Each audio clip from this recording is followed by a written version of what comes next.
எல்லாமே தாய் கழகமான திமுக நோக்கி நகரணும் அப்படின்னா மதிமுக அப்படின்ற கட்சி எதுக்குன்றது அவங்க மதிமுக கட்சி எதுக்குன்னு கேக்குறேன்.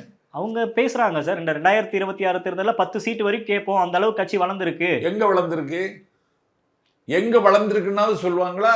இது கட்டையில தானே வைக்கணும். அப்ப இதை எல்லா கட்சிக்கும் ஓட் பேங்க்னு ஒன்று இருக்குல்ல சார். உனக்கு எங்க ஓட் பேங்க் இருக்கு? ஓட் பேங்க் இல்லாம தான் 6 சீட்டு கொடுத்த 2 சீட்டு ஜெயிச்சாங்களா? திமுக தேவையிலும் ஜெயிச்சது.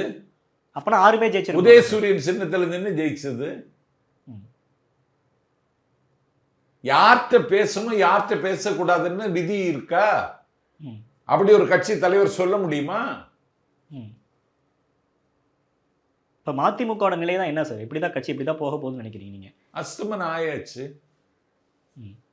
நீங்க வெளியே வந்ததுக்கான காரணம் என்ன சார்? நீங்களும் அதே ஒரு முரண் தான் இருந்துச்சு அவர்கிட்ட?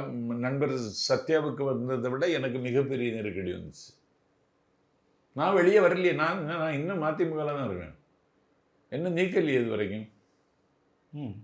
இப்போ நீங்க போட்டி மதிமுக நடத்துறீங்களா? அப்ப இங்க பாருங்க, அதிகார அரசியல்ல எனக்கு உடன்பாடு இல்லை.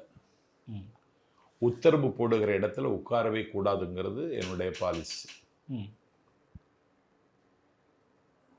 எந்த விதமான ஆதாயத்தையும் எதிர்பார்த்து நான் இயங்க மாட்டேன். கேட்டீங்களா?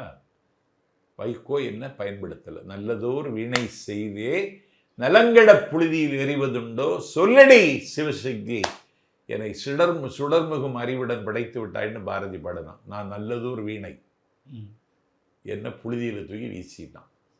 அதை இப்போ அனுபவிக்கிறான். வீசிட்டாங்கன்னு சொல்லலாம் சார். வீசிட்டார்.